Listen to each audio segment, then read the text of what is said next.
thank you again. Thank you. With the bottom of my heart for your kind invitation every year. And I'm very happy to join all of you. And for the title of my presentation today, for the next 20 minutes, I will address the innovative treatment in advanced melanoma. These are my potential conflict of interest for this lecture. We know that from the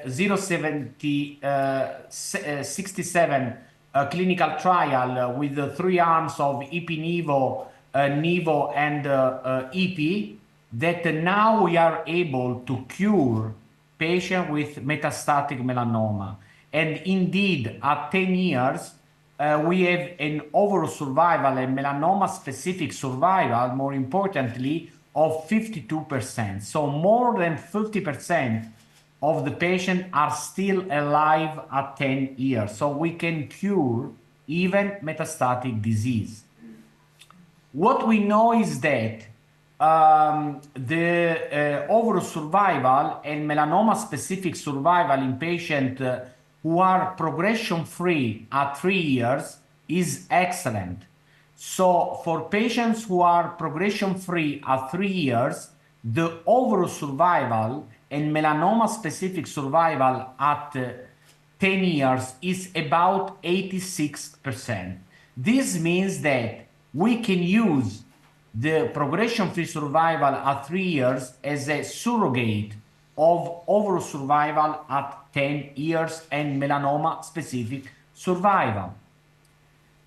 But we know that even with monotherapy, we have excellent results. And these are the results, the Kaplan-Meier curves of the KEYNOTE-006 clinical trial, comparing Pembro, the anti-PD-1, with anti-CTLA-4 ipilimumab.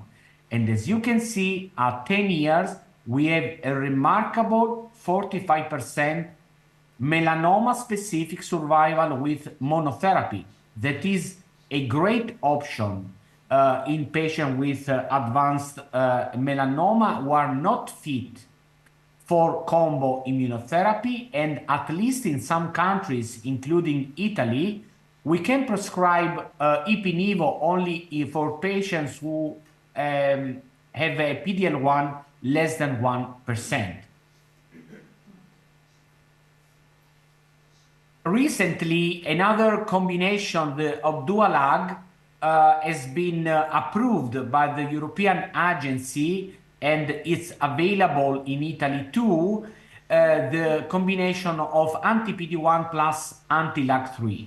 There are no trials that compare directly head-and-head anti-PD-1 plus anti-LAG3 with anti-PD-1 plus anti-CTLA-4. But if we adjust for confoundings and for non-prognostic factors in the 67 clinical trial in the relativity 047, we can see that at 3 years overall there is no difference between ipi-nivo and Opdualag. But we need to interpret these results and this Kaplan-Meier curve with caution, because this is not an head-to-head comparison in a randomized clinical trial. And with Opdualag, we have less evidence in patients with acral melanoma, in patients with mucosal melanoma, in patients with asymptomatic brain metastasis. So I think that for this patient, ipi-nivo still remain the treatment of choice for patients who are fit to receive the combo immunotherapy. We know that now we have 3 clinical trials. 2 have been already published, both in JCO, the DREAMSEC clinical study and the Italian second trial, showing that in the majority of patients, if we start with immunotherapy, the progression-free survival and overall survival is better compared to starting with targeted therapy. And shortly, in a month, even the EORTC-EBIN trial will be published, in the Lancet Oncology, confirming that starting with immunotherapy is the best in the majority of patients, but we have some patients with BRAF 600 mutation who need a rapid response, and in this case, targeted therapy is a very nice option. We have patients with symptomatic brain metastasis, BRAF 600 mutated, who receive high dose of steroids with edema and with symptoms. And even for these patients, targeted therapy is a good option. And for some patients with very elevated LDH or with extensive liver metastasis, life-threatening organs, targeted therapy may be an option in the first line. But we know that overall, even with all the advances with monotherapy and combo immunotherapy, we have still today, on March the 7th, 2025, 50% of deaths for melanoma. So there is room for improvement. And this is the reason why it makes sense to have a speech in this important congress for the innovative treatment in melanoma. And the problem is that we have an unmet medical need in early disease because, as you can see, in all the trials that use immunotherapy, we have a step of 20% in the first 3 months with ipilimumab, with pembrolizumab, with nivolumab, and 20% of patients who recur in the first 3 months, and other patients recur during the course of the disease.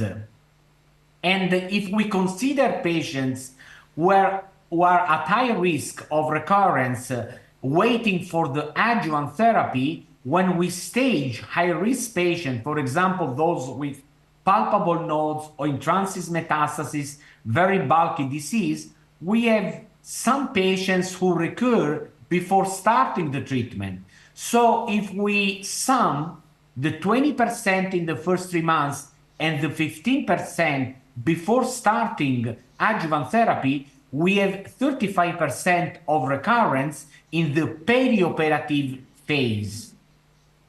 So we have 2 different types of resistance. The primary resistance, that means patients who do not respond at all to the treatment, and patients who previously responded or were at least stable with the treatment and then have acquired resistance during the treatment. And the CEEAO released some criteria to define primary and secondary resistance in advanced setting, depending on the drug exposure requirement, more than 6 weeks or less than more than 6 months, the best response during the treatment, if there is a confirmatory scan for PD that is required, and confirmatory scan time frame, just to standardize the way we speak about primary resistance and secondary resistance for the advanced disease in clinical trials. And the same has been done even for patients who receive adjuvant immunotherapy. So now we have standardized definition of what means primary resistance and secondary resistance in advanced stage and in early stage of the disease. But the definition cannot recapitulate all the clinical scenarios. This is a patient with lung metastasis. The patient received a treatment in the first line and then progressed at the first CT scan. As you can see, there are new nodules in the left lung. But here you can see that there are no liver metastases, no brain metastases. So we have time to go with another treatment. This is a primary resistance. But this primary resistance is completely different from this other case which occurred in my clinic concomitantly with the previous one, with the lung metastasis on the right, and then after 3 months, liver metastasis and brain metastasis. So both are patients with primary resistance, but the prognosis of the first patient is completely different compared to the prognosis of the second patient. So the real world is more complex than the definition in terms of therapeutic approach and in terms of prognosis of patients. Overall, we need to raise the bar because we are not happy with only 50% of the patients that can be cured. So we need more treatment, more strategies, innovative treatment in the field.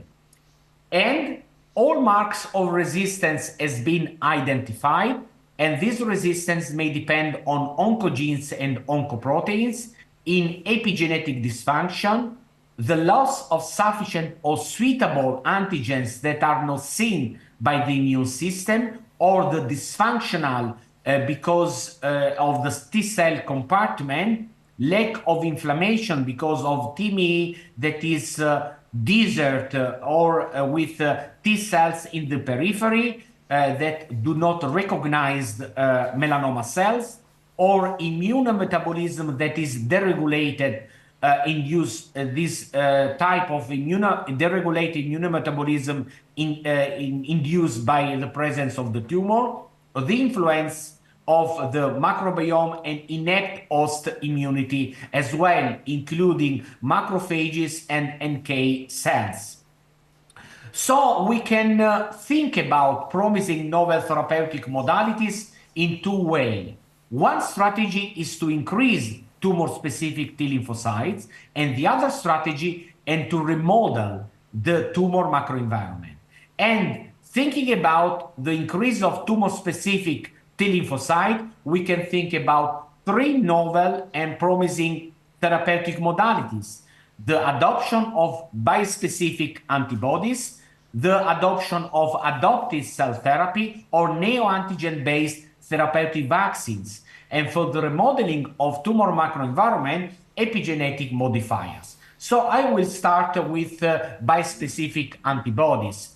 Bispecific antibodies have a specific characteristics that the two arms of the Fab are directed to two different antigens, and we can engage T cells of the adaptive immune system, and we can have some bispecific antibodies that create a synapses, an immunological synapses between T cells and cancer cells for pan-T cell engagers bispecific antibodies, but we have also some bispecific antibodies that are specifically directed to gamma delta T cells that are more present in the mucosa, so they can help for patients with melanoma mucosa. But we have also some bispecific antibodies that work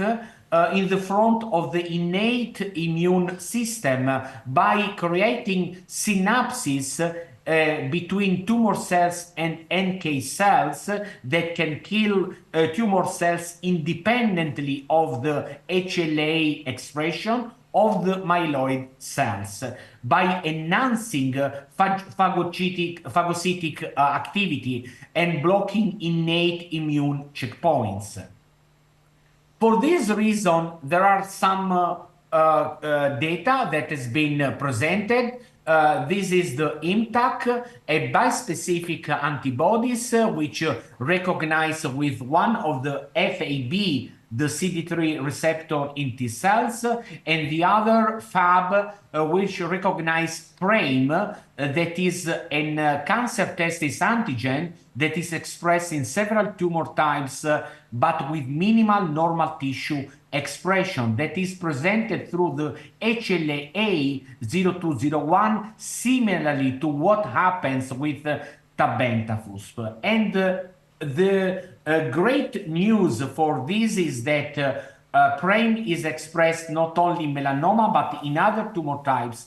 So this is something that can be applied not only to melanoma, but also for other cancer histotypes.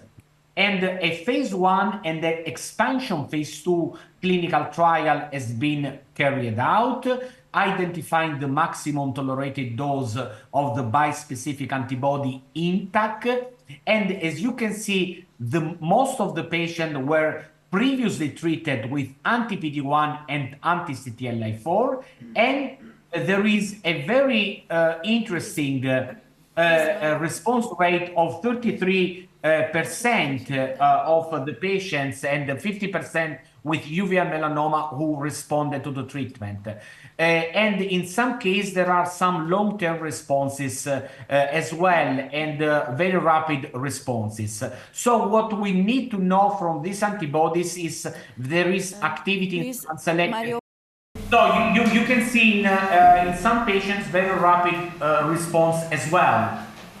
So what we need to know from these bispecific antibodies, the activity in selected population, if it's enough to use single agents or to use these combined bispecific antibodies combined with anti-PD-L1 or anti-PD-1, how to deal with immune desert melanoma, that is, are these bispecific antibodies able to prime the immune system and to attract T cells from the blood and the TME into the tumor, and the efficacy in randomized clinical studies? What about the adoptive T cell therapy to increase T cell into the tumor? We know that the TIL has been studied by Steve Rosenberg more than a decade ago. We need preparation through surgical removal and expansion of T cells, and non-myeloablative lymphodepleting chemotherapy prior to TIL infusion, and then concomitant infusion of TIL with high-dose IL-2.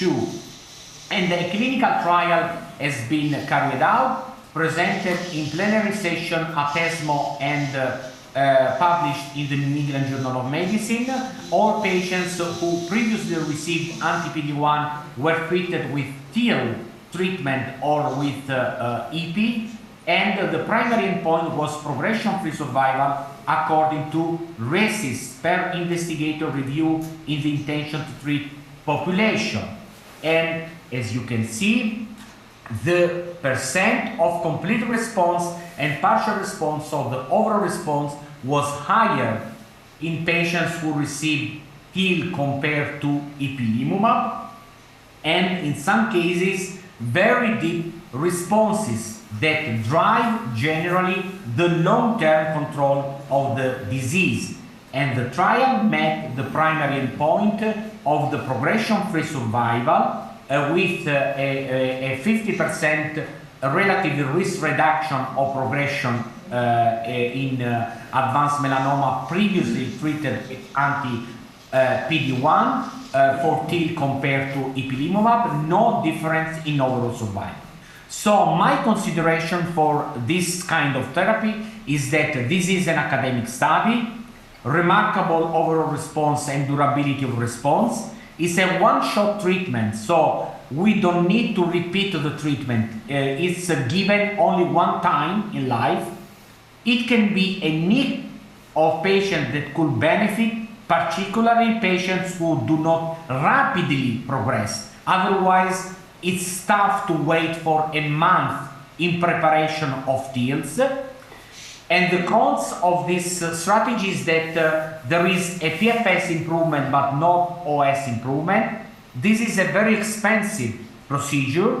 The control arm, in my view, is suboptimal because we know that ipi-nivo, for example, is better than ipi after progression to anti-PD-1, which is the best setting, the first line, the subsequent lines, and there is an ongoing clinical trial with anti-PD-1 plus lifileucel, the TIL strategy with cryopreserved T cells.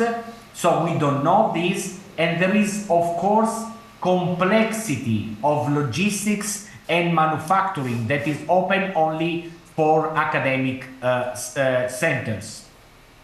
Now we have the lefileusel, a tumor-infiltrating lymphocyte therapy that can be an answer in order to have cryopreserved TILs that can be used. But we don't know what is the room for this kind of therapy, although there are some phase 2 clinical trials showing that it may work. But we don't know what happens in unselected population, and the clinical trial is ongoing. The neoantigen-based personalized therapeutic vaccine is very interesting. We know the results of the randomized phase 2 open label study, the VU 940 strategy with mRNA vaccine, which is able to code for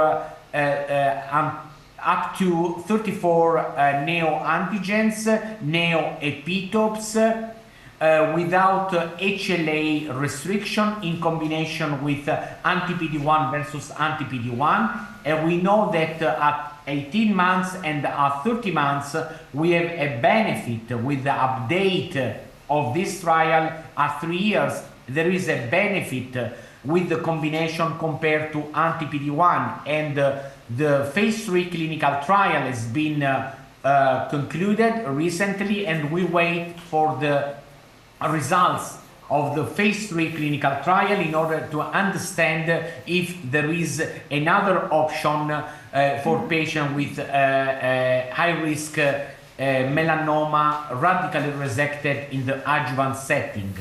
Remodeling the TMA, the epigenetic modulators are very interesting, both demethylating and deacetylating agents. There are some results from translational studies showing that there is an upregulation of MHC, which render the tumor more visible for the immune system, and some good results in patients who have been previously treated with anti-PD-1 and with the combination of guanidinoid in combination with ipilimumab. And there is a correlation between the upregulation of HLA and the response to the treatment.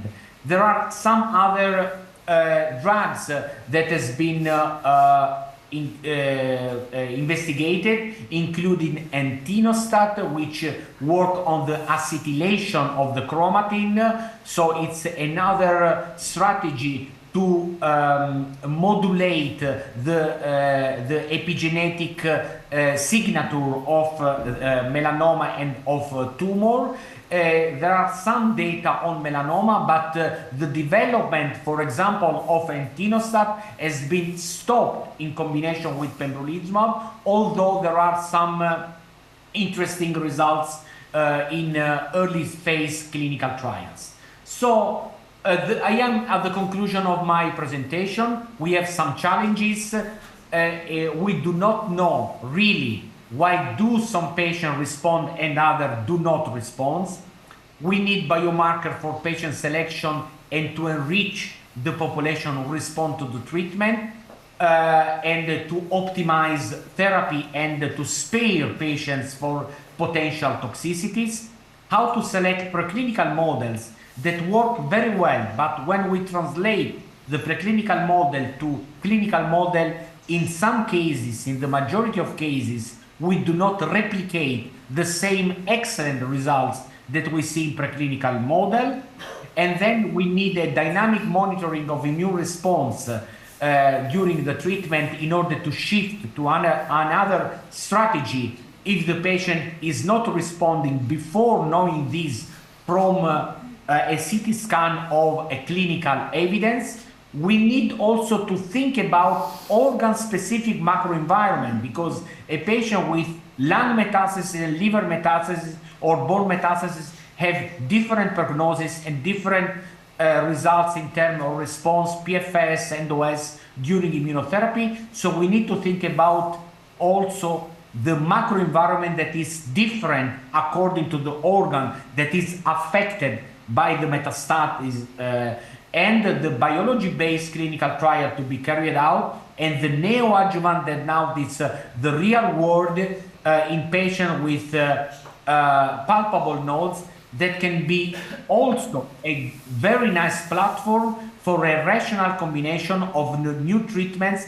and to select the best drugs in the future that can then be expanded in unselected population. And thank you again for your kind attention.